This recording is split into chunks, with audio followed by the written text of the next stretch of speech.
All right, we are back with the 2012 Honda 420. The last video, we put the bigger tires on this thing, snorkeled it, and took it out to Muddy Bottoms, where it started smoking pretty bad and ended up getting to the point to where it wouldn't run at all. So we're gonna be rebuilding the top end on this thing today. I'm also gonna have to finish mounting this stuff down because I didn't get to it in the last video.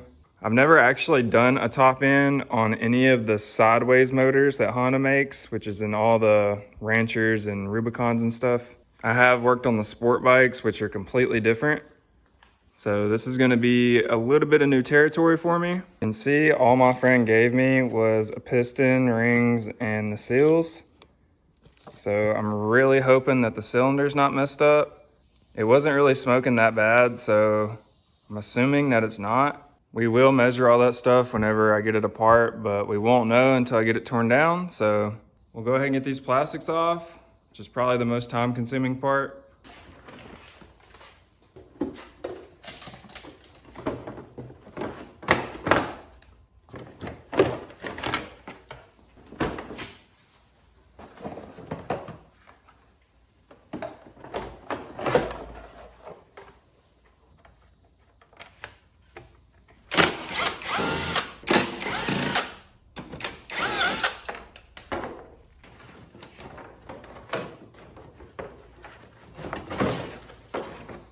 Went ahead and disconnected the fuel lines.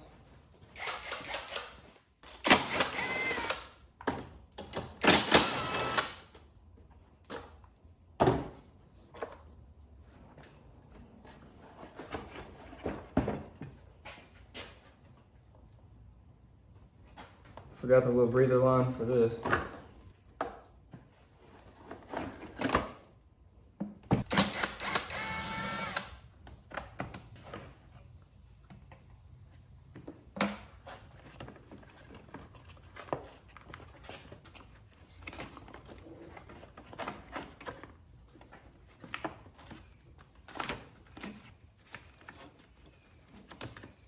Pull all my vent lines that I've tried so hard to tuck up in there.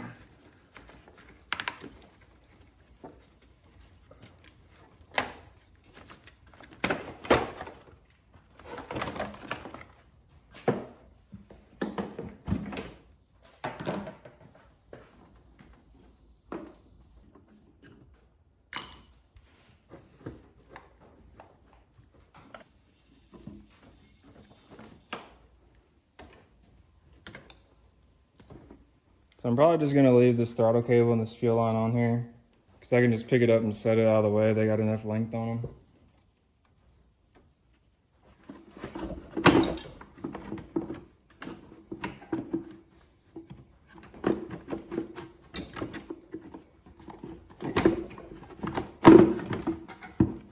Forgot about my little sensor over here.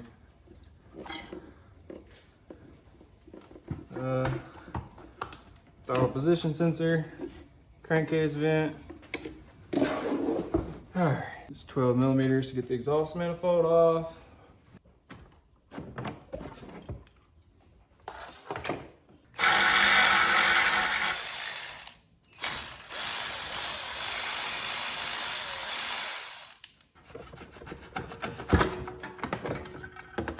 Just 2 bolts over here on a clamp that's holding this side on. Now I just got to drain the coolant. I'm just going to do it from this hose right here. It's the easiest one to get to. I got it zip tied. Oh my God. This is awkward.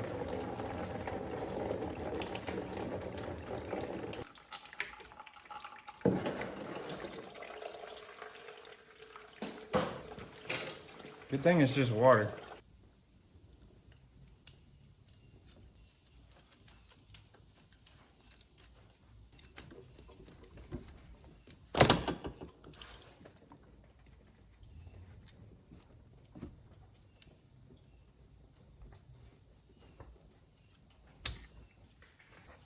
Now it's just this one motor mount holding the cylinder head on.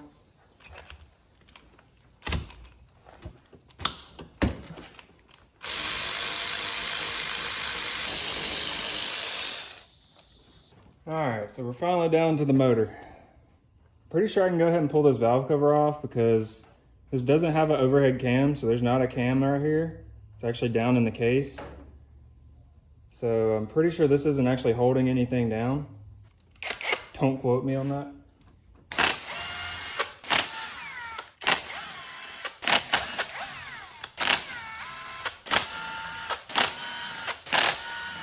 I don't think you have to take these out. Yeah, no. Those two stay in.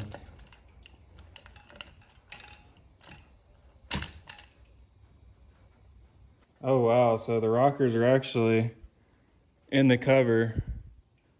So yeah, I was supposed to put it on top dead center first.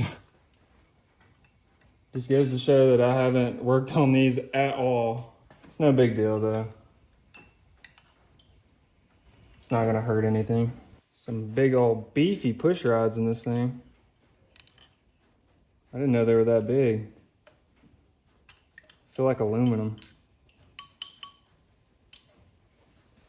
I'm gonna undo this little 12mm down here first. I don't know if that's actually holding anything. I think it is. Now it should just be these 4 main studs.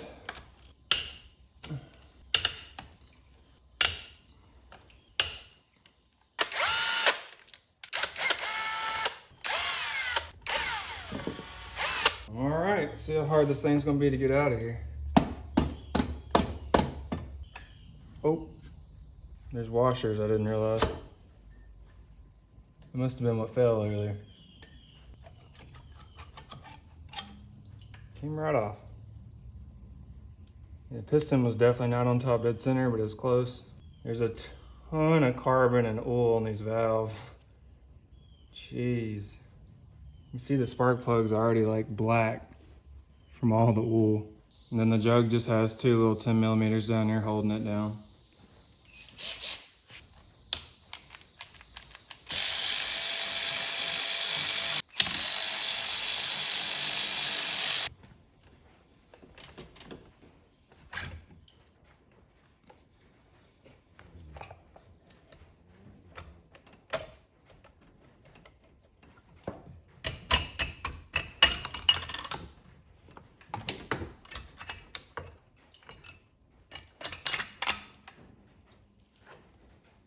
Piston really doesn't look that bad.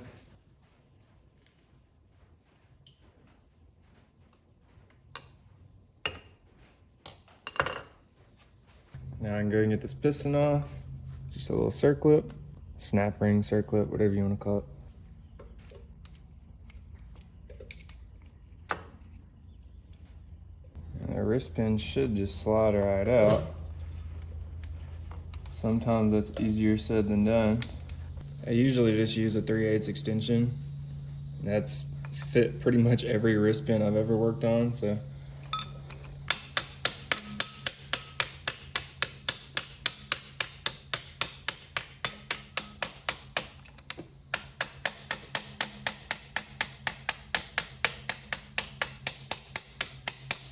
And if you notice, I'm not hitting this super hard, like I'm just barely hitting it because of a situation like I just got myself into. I just got it bonded up against that. Good thing I didn't hit it too hard. There we go.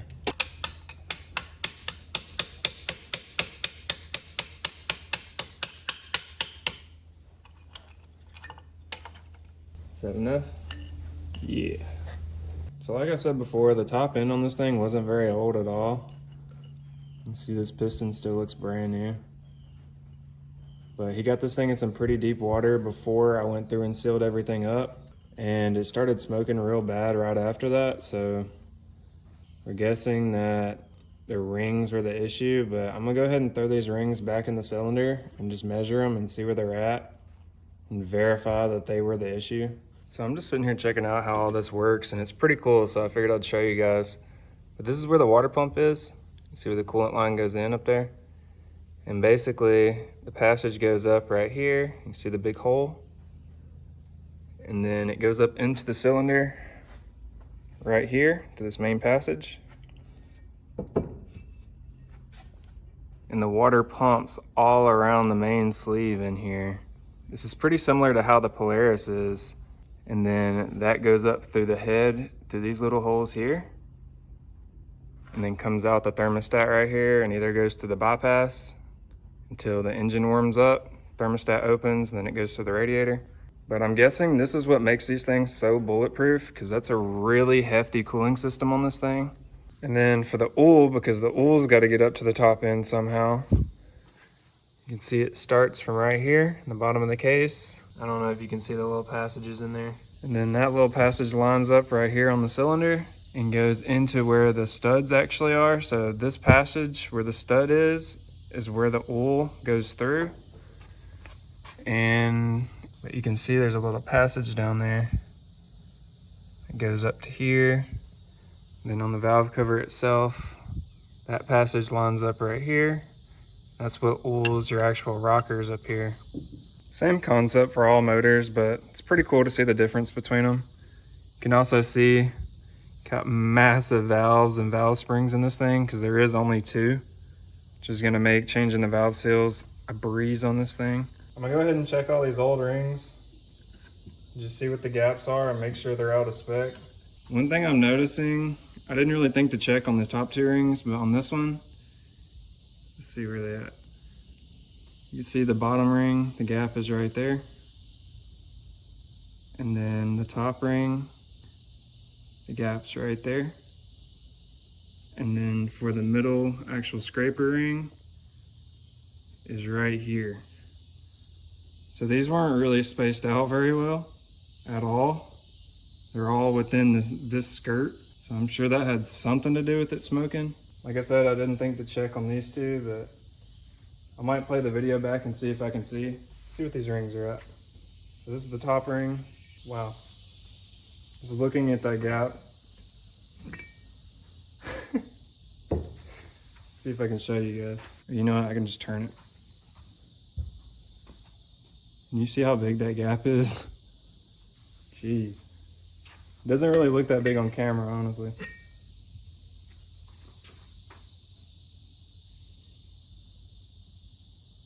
That's ridiculous. Don't really have to measure that, but let's see. So the spec range, I think, is between 0.15 and 0.25 millimeters. So we'll start with 0.28. You can see there's plenty of space there. Let me go to the biggest feeler gauge I have real quick. This is a 45.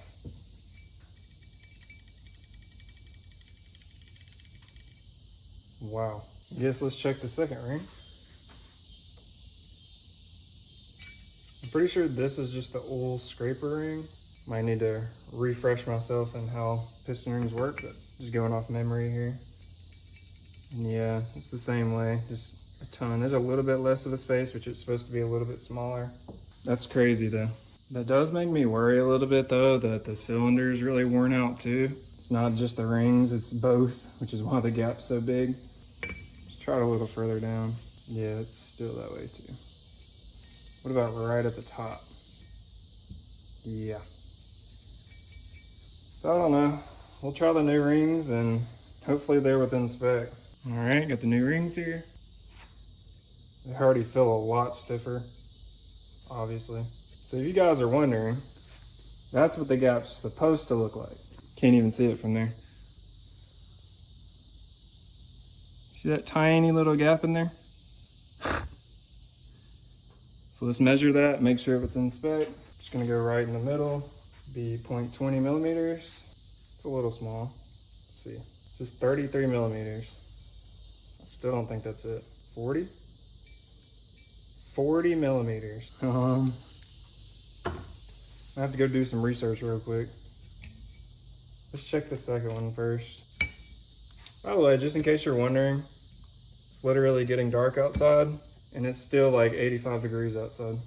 I know that's not very hot in some places on the planet, but it's pretty hot right now. Just start with 20. Too small. Just go right to 40, I guess. 35. Yeah. So 40 and 35, I think that's too big, but let me go make sure real quick. Okay, so I was a little bit off. The standard spec for the top ring is 0.15 to 0.3 millimeters. and this one is at 0.35, so it's a little bit out, but the actual service limit is 0.5, which is the biggest feeler gauge I have.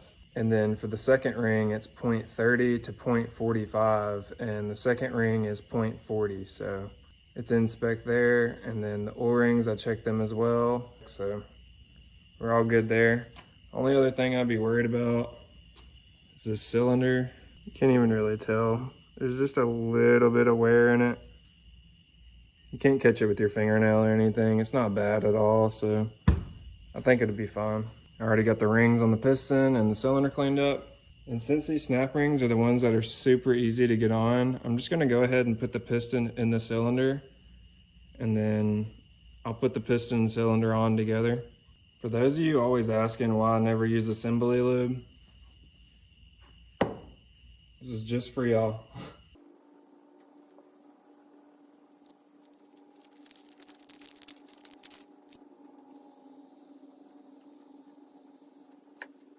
I like to put a little bit of this on the rings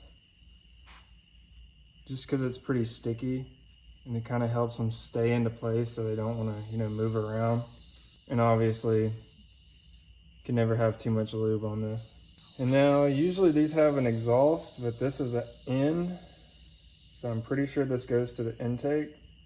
That's how this piston came off. You can see the snap ring was facing the intake side, so I guess that's what I'm gonna do for this one as well. I already got the snap ring in on this side.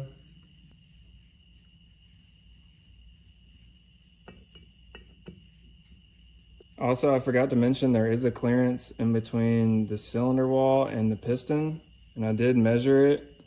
It's 0.01 millimeters, which is really small. I actually don't even have a feeler gauge that small, but I do have a 0.03, and that one wouldn't even fit in there. So I'm sorry, I just realized my light wasn't on this whole time.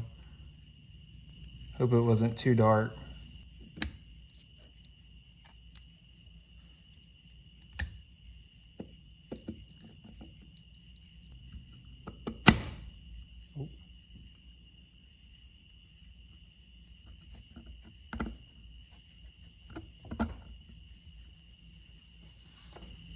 All right, I gotta have enough room to be able to get this pin out of here still, so. Oof.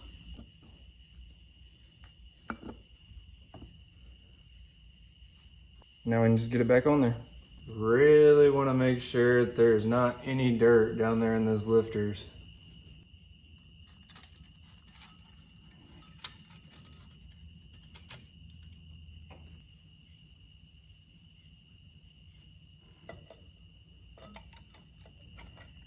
Kind of forgot that it's on studs, to be honest. I don't know if that's gonna make this easier or harder. Honestly, kind of makes it easier so the jug's not just going everywhere.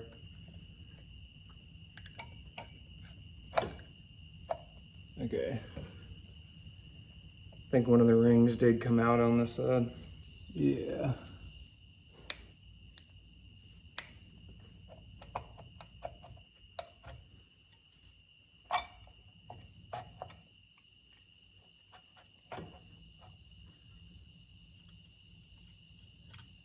Got both the dowels in here too. It's just these two. Now I've got to manage to get this C-clip in here. Snap ring, whatever you want to call it.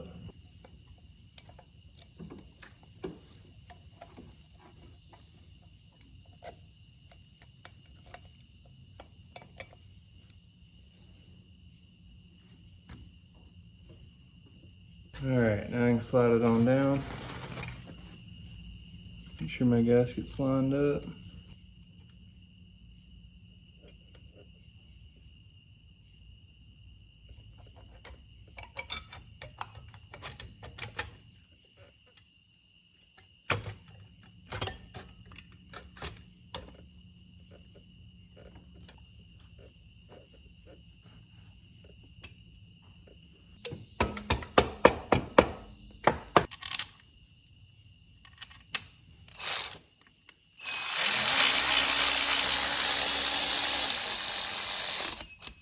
These are only torqued to like 9 foot-pounds.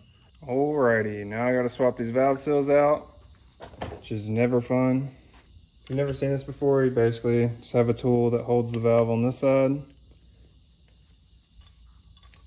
Then you just compress it down using this end. My tool actually doesn't fit on here perfectly, so this might be a little bit of a nightmare. Try to get a better angle for you guys. How about that? Golly, the springs on these things are strong. Oh, I guess it was just binding up. I was finna say, that's actually kind of crazy. I've never had them just both fall out perfectly right there together. That was super easy. Now I can just back this off.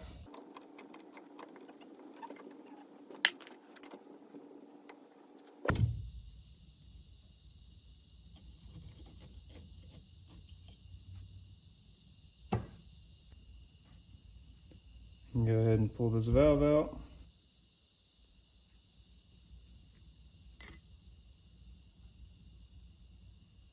Doesn't look bad at all. So I was going to lap the valves, but these valve seats look perfect. There's no carbon in them at all. This is at least the intake side. And it looks great, so I'm not actually gonna lap them. Should be fine. If you don't know what that is, it's just you put the valve in there with grinding compound and grind down the valve seat in there to match the valve. But you can see on the valve here that it seems to be making good contact all the way around, so it should be good. At least on this side. Pop this valve seal off.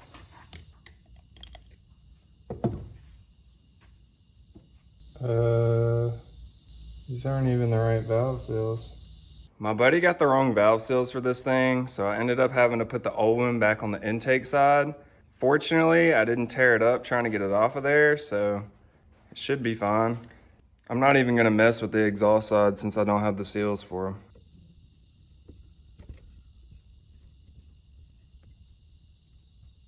Just gotta snap into place. And this other one. Want it to go a little bit lower. There it goes. Now we can just back it off. Super simple. This gets really tedious on machines that you have several valves. Like my Polaris has 8 of these. Alrighty, got this thing all cleaned up so we can get it back on the machine. One thing I did notice is there is a little bit of pitting right here. So some water's gotten in there in the past at some point, but nothing major.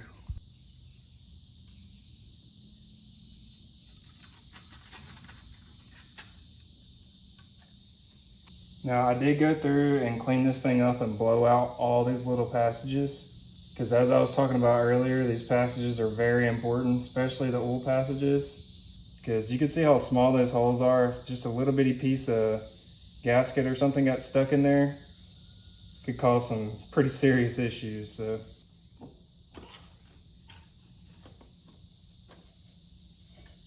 all right, then you got the bolt. Now I just got to torque those to 29 foot-pounds.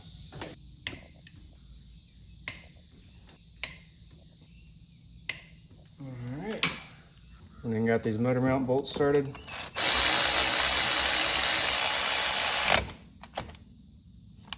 Now I can get these push rods back in. Make sure they're actually sitting in the lifter. And now finally, all that's left is the valve cover. I don't know how you're supposed to tell if the push rods actually line up. I guess the gasket's holding them up, so they would, but all these bolts are the same length except for the one in the middle.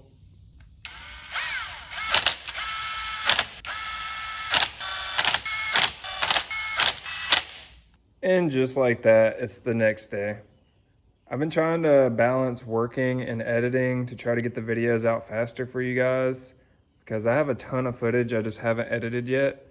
So I've been trying to spend half the day working and half the day editing to try to catch up a little bit, but I'm gonna go ahead and get this exhaust on. You can see I already got the coolant lines on.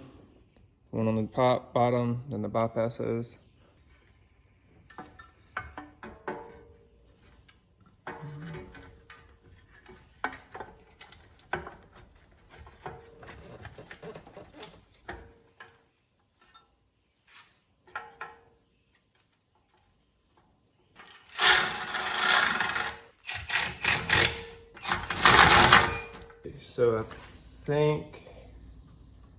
So I'm pretty sure this has to go underneath the intake.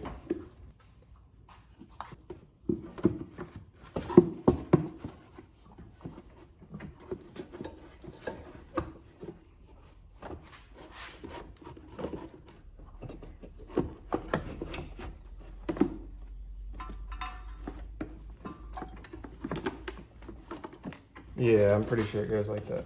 It snaps into place. This is the fuel injector.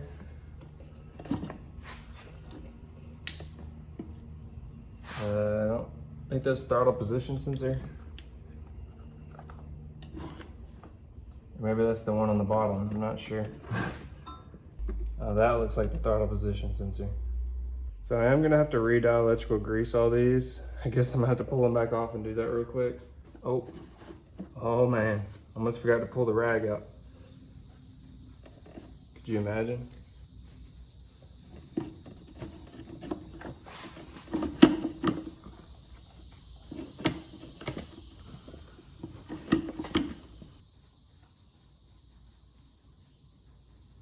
Now I gotta figure out how to get this thing back in here. All right, before I go any further, I'm gonna go ahead and check the valve clearances, because once I put this cover thing on here, I won't be able to get to them.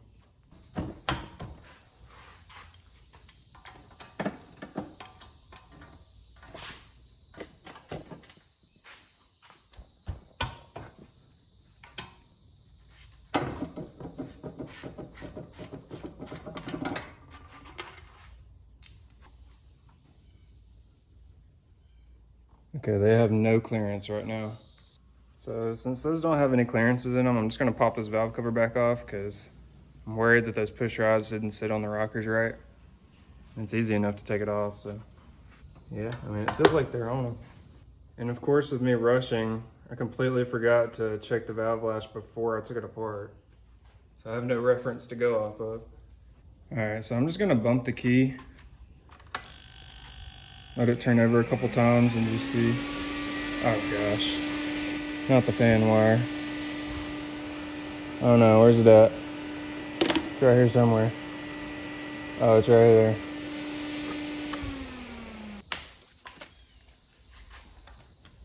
Plug that guy in so the fan's not running. I just want to turn it over a couple times and make sure it's not just bonded up somewhere, because it might get a little bit of slack in it once it turns over.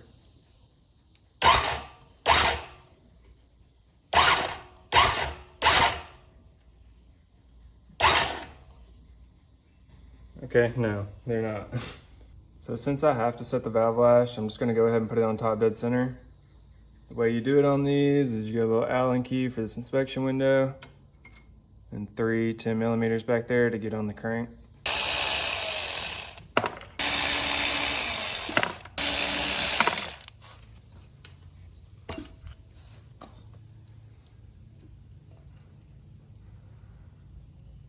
Then it's just a bolt right there you can get on. See if I can get this inspection cover off. That's not gonna work. Wow, they put this in a really bad spot. Oh.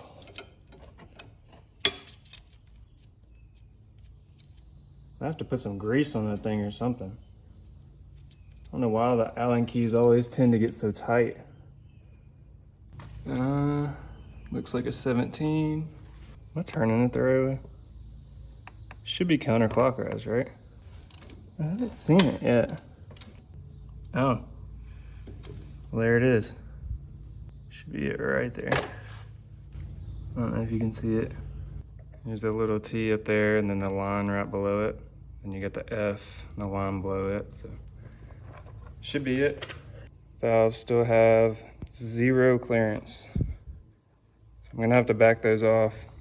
Okay, so for the intake side, it's supposed to be 0.15 millimeters, plus or minus 2 millimeters. So we'll just try to get it as close to 15 as we can.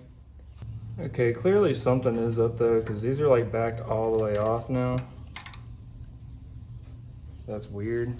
And then the exhaust is 0.23 millimeters, give or take 2 millimeters. So I'll just try to set it to 20 because I don't have a 23.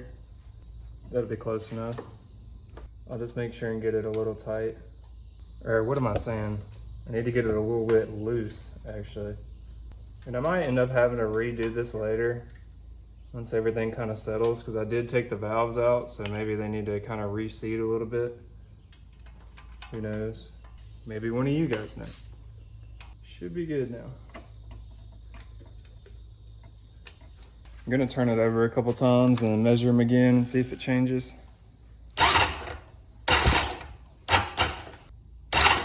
Oh no. This one came off.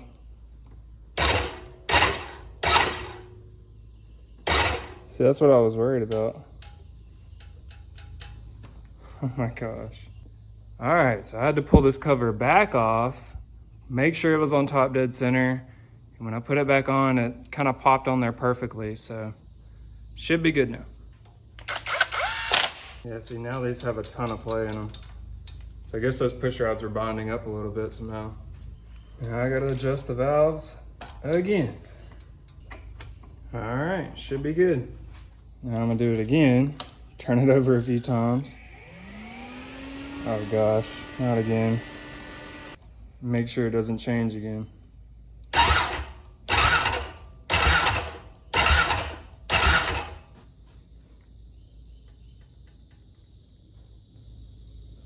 Just check them.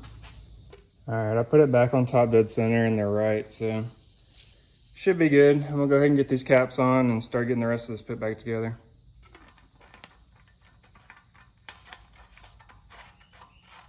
Now, to lay this thing in here.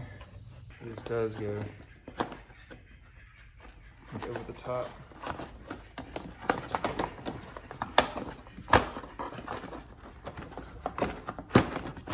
Just like that. There we go.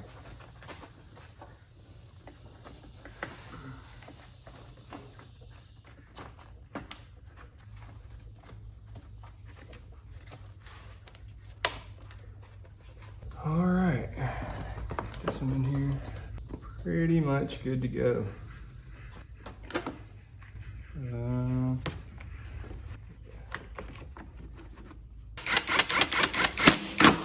I went ahead and got the snorkel in, got it all sealed up, and I put the little inspection window stuff all back together. So now I can get some water in this thing and check for leaks.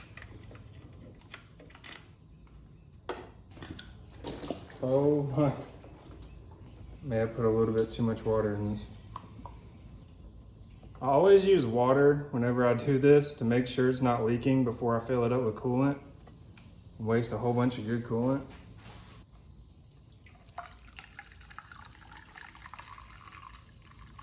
It's gonna be kind of hard to check for leaks now that I got water everywhere. Oh my gosh, what am I doing? Go ahead and check the oil in this thing too. Oh yeah, we're good. Now I can just go ahead and get the gas tank back on, get the fuel lines hooked up. That's pretty much it.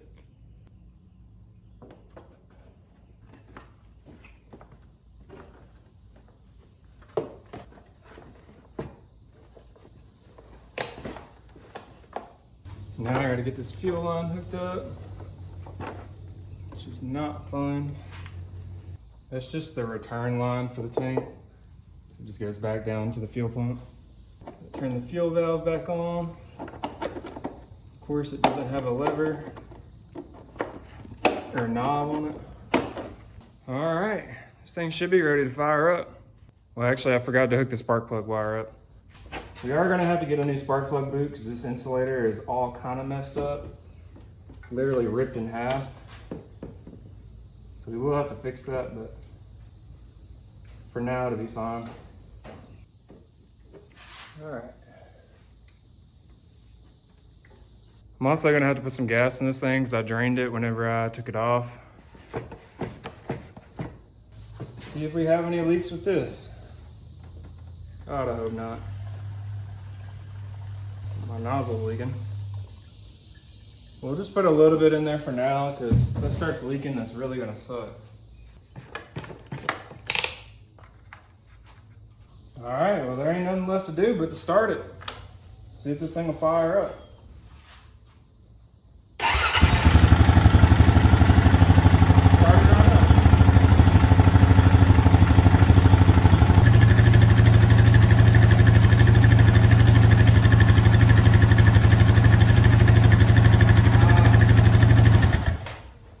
Got a little bit of a fuel leak. No. Oh yeah, you can see it. That's the culprit right there. I think I forgot to put that clamp back on. So let me fix that real quick. All right, so I ended up having to put a new clamp on that hose, but now it should be good. Fire it back up.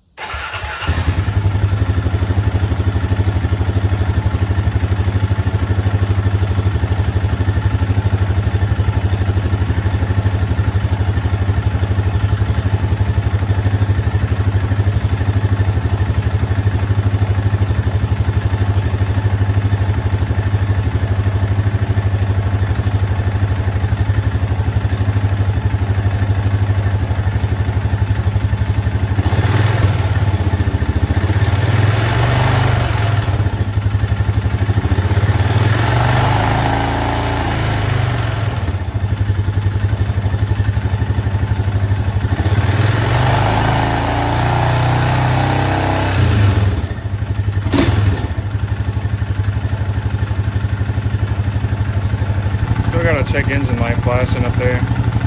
Well, yeah, there it goes. I'm gonna have to look and see what that is.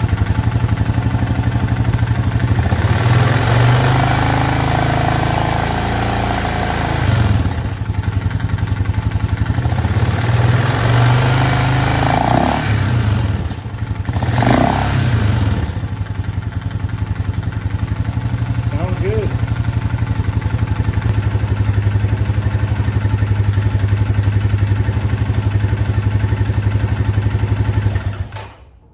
Before I go test drive this thing, I'm gonna go ahead and get this stuff mounted up on the front. I didn't get all this stuff mounted up in the last video because I didn't really have enough time before the event we were going on, because this kit is not made for this year model, so the brackets and stuff they gave me doesn't work. So I'm gonna have to get a little creative with it, and I'm not sure what I'm gonna do yet. The main problem is it just comes with the U-bolts, but like if you have this right in the middle, there's nothing for this to go to because you can't get it on this bar because this is in the way.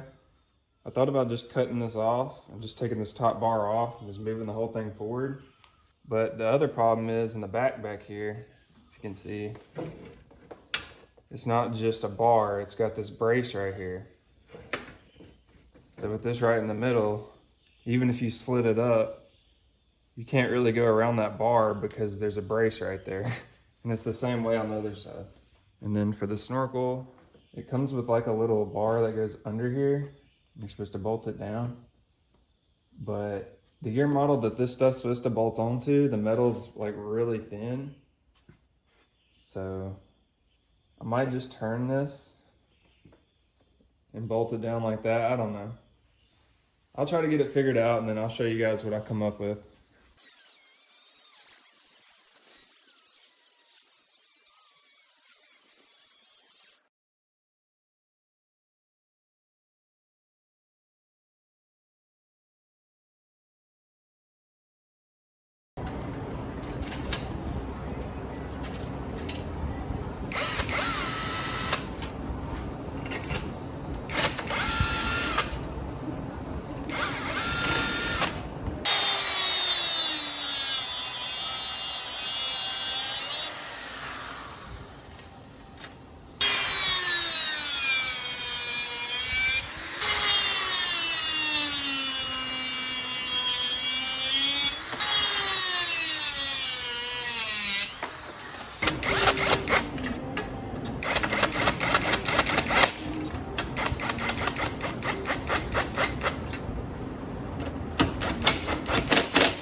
So you can see I just cut that front bar off so that those U-bolts will fit on there. And then for the back, I just drilled out a hole in that little brace so the U-bolt will fit through there.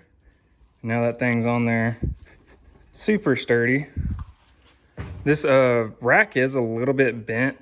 As you can see, it's bent in several places, so it's kind of not sitting flat on there, but I think it looks fine. I also cut the ends of these off and filed them down, just to make it look a little bit nicer and so you don't cut your finger on them. And then for the snorkel over here, I was able to use the bracket it came with. It's just not really sitting on here very straight. You can see it's like a little bit off. But I mean, this thing's super sturdy too, so it works for now. But we can go ahead and take this thing on a test drive. I'll probably go ahead and throw all the plastics on and we'll see how it does. Okay, rear brakes don't work at all. Good to know.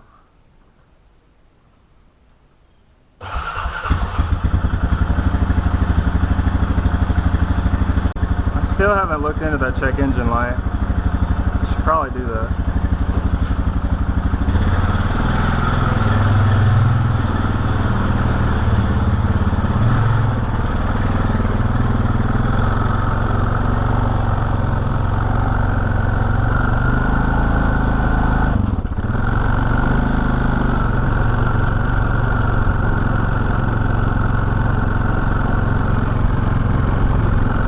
Sounds fine so far.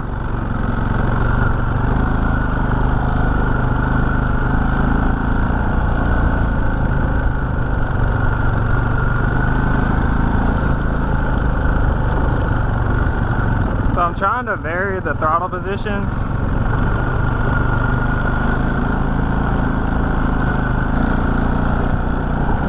Since it is a new top end.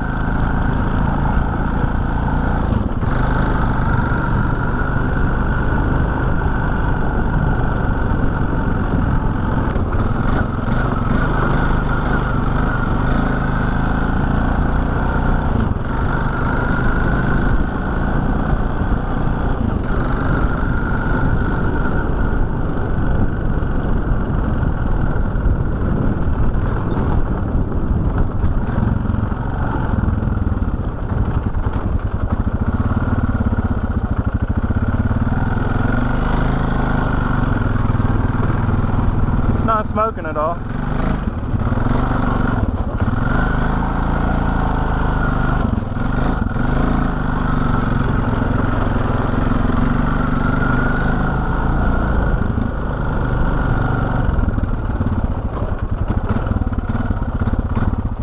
Watch me get this thing stuck.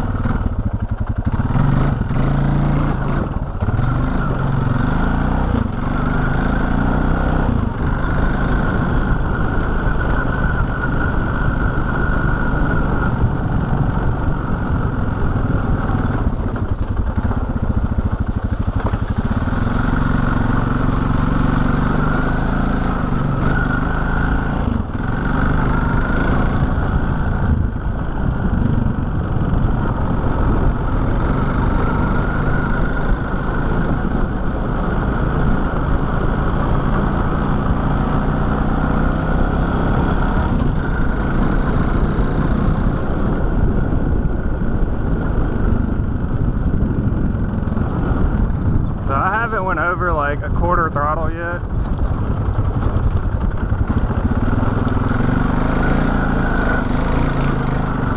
I just love how smooth this thing is. It drives like completely stock.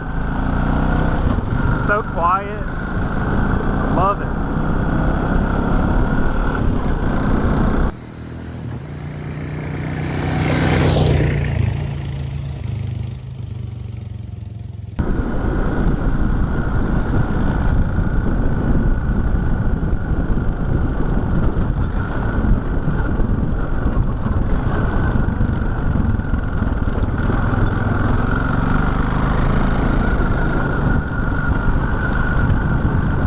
Still can't get over how different it looks out here.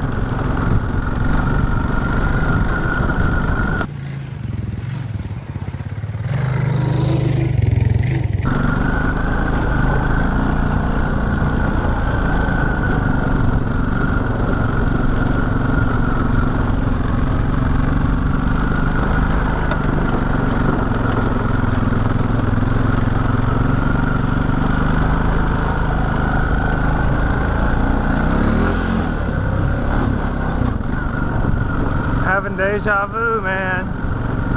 This is where it quit on me last time.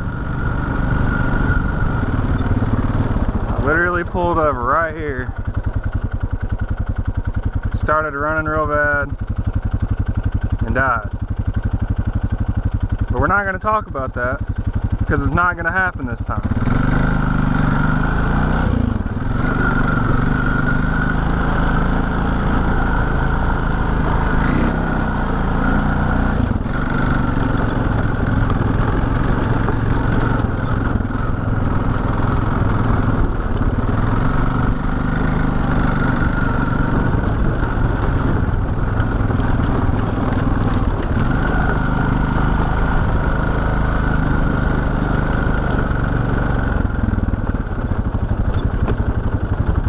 How this feels just like my Saba side, like you can feel the clutch disengage and you just start rolling. It's kind of crazy.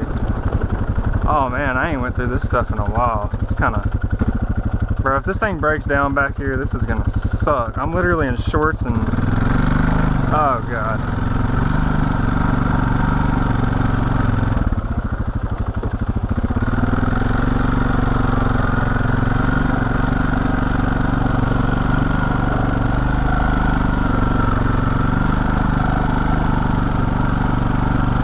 Can't even get through here. I forgot they left this tree over here. Yikes.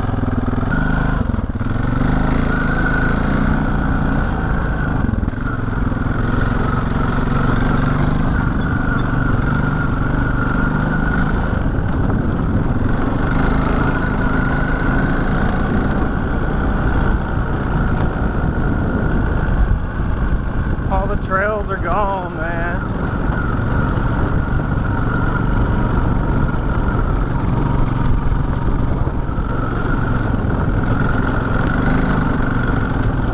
Should be a way to make it through right here somewhere. Yeah. Barely, jeez. Still rough.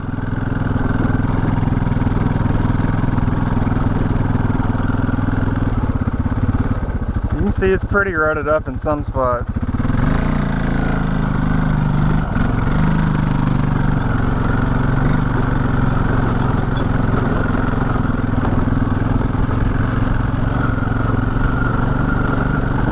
Honestly really smooth for a four-wheeler, especially for a Honda.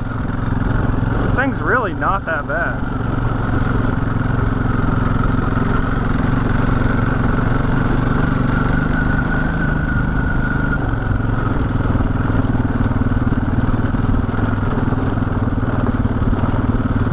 I really can't go that way because I have nowhere to turn around, but that's where that old trail went.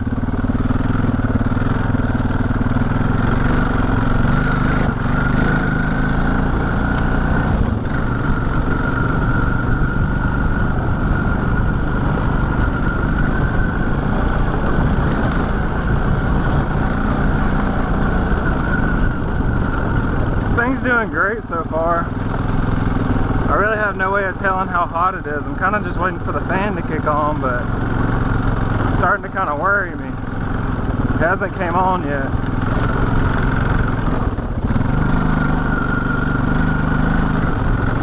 Oh my gosh.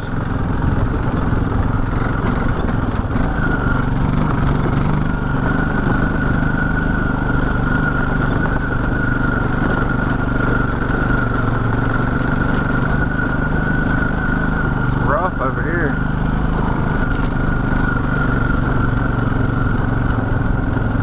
And you got the massive pile. Yeah, that's gonna be scary to burn. Jeez.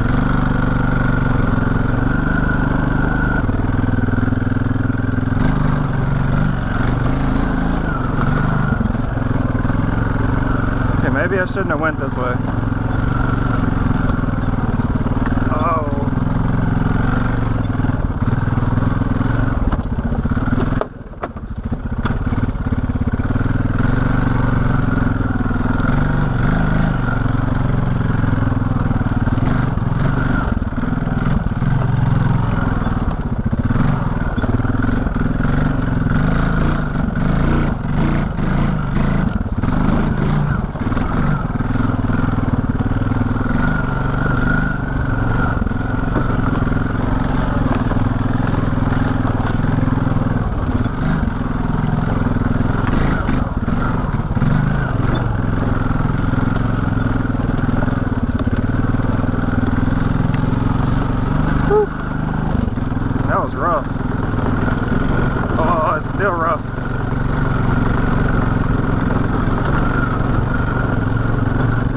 gonna have to fix that.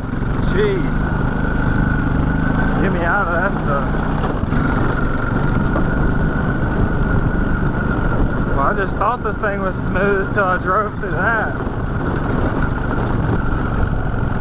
This fan still hasn't came on. It's kind of concerning. Oh, squirrel. You almost got. Poor thing. Yeah, I mean, this thing's doing good other than the fan hasn't came on yet, so I have to check that out.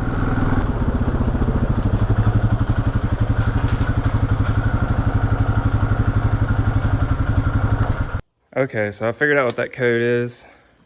Non-blinks is the in-tank air tint sensor.